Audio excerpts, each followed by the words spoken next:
Hi everybody and welcome to Lily of the Valley. Today we're back with one of our favorite stories. It's called Albert Le Blanc by Nick Butterworth. This is Albert Le Blanc. Even from the back he looks sad. His head hangs low, his shoulders are hunched. His arms flop loosely by his side.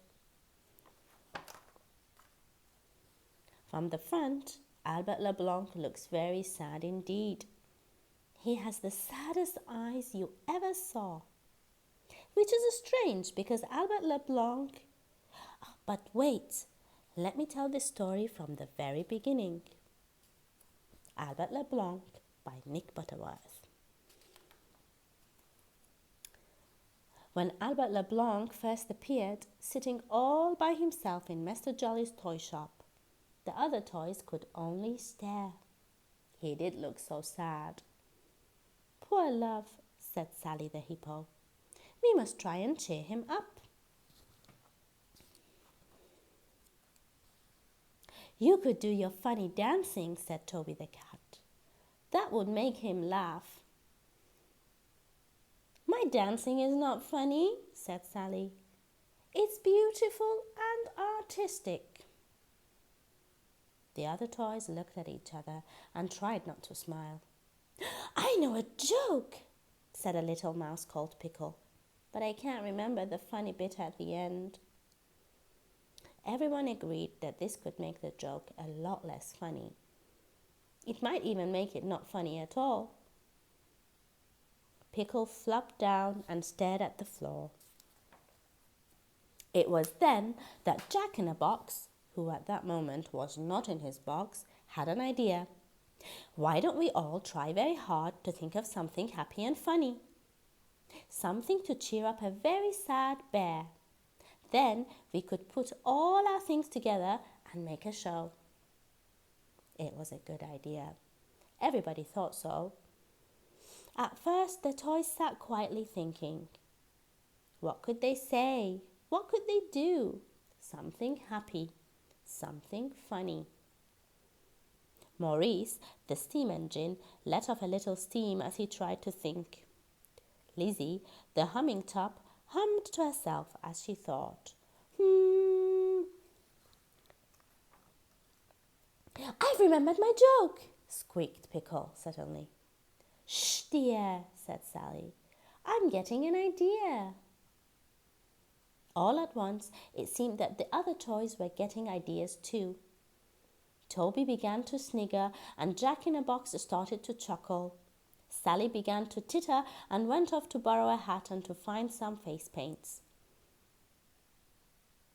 Albert Le Blanc watched from where he was sitting as the toys became very busy. What was going on?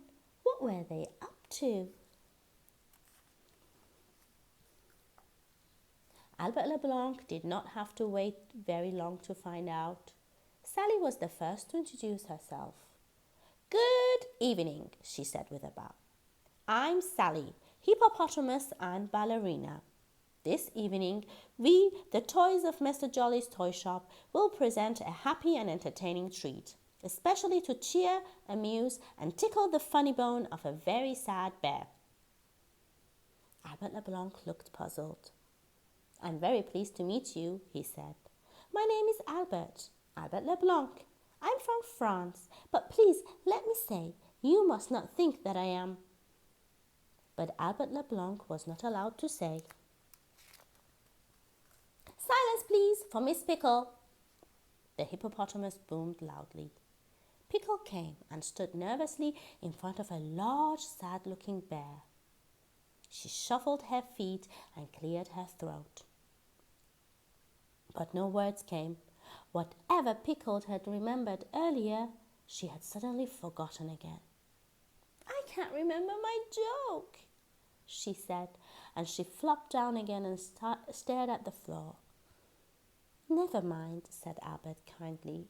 I'm sure it was very funny, and you really must not think that I am.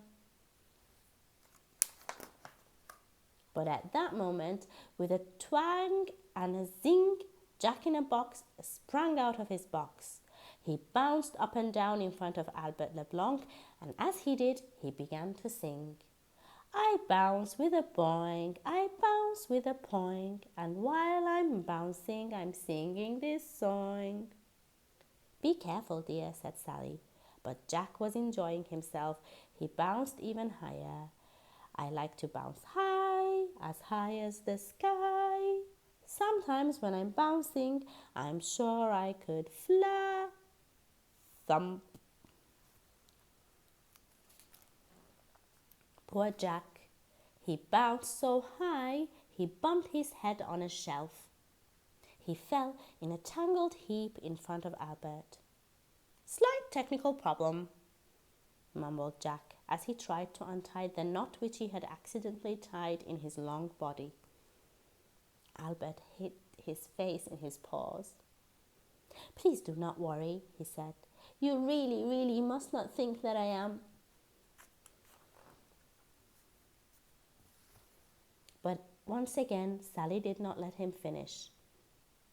To Albert's amazement, she leaped out in front of him, wearing a yellow pointed hat and a big red face-painted smile. Of course, Sally did mean to be funny, but she didn't mean to slip or slide. And she most certainly did not mean to crash into Albert LeBlanc. But that is just what Sally did.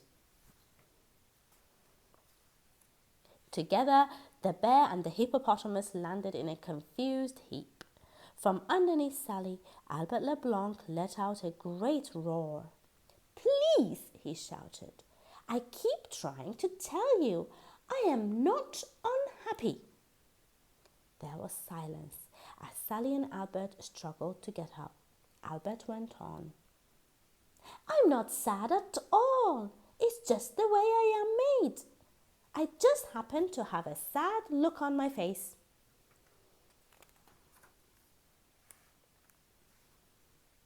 Oh, no, you don't, interrupted Tony the cat. Not anymore. Suddenly, everybody saw that Albert LeBlanc was wearing a great big red smile. It was Sally's smile. The toys began to giggle. Oh, silly me, said Sally. I'm so sorry. I must have kissed you by mistake. The toys giggled even more, and some of them laughed out loud. But now, what was happening to Albert LeBlanc? He began to shake and grabbed hold of his tummy. His shoulders started to heave up and down. His nose wrinkled up, and his sad eyes almost disappeared. Then, to everyone's great surprise, Albert LeBlanc roared out the funniest and loudest laugh any of the toys had ever heard. Hee, hee, hee, hee. Albert's enormous laugh made everyone else laugh even more. Hee, hee, hee, hee, hee, hee, hee. At last, Jack-in-a-Box managed to speak.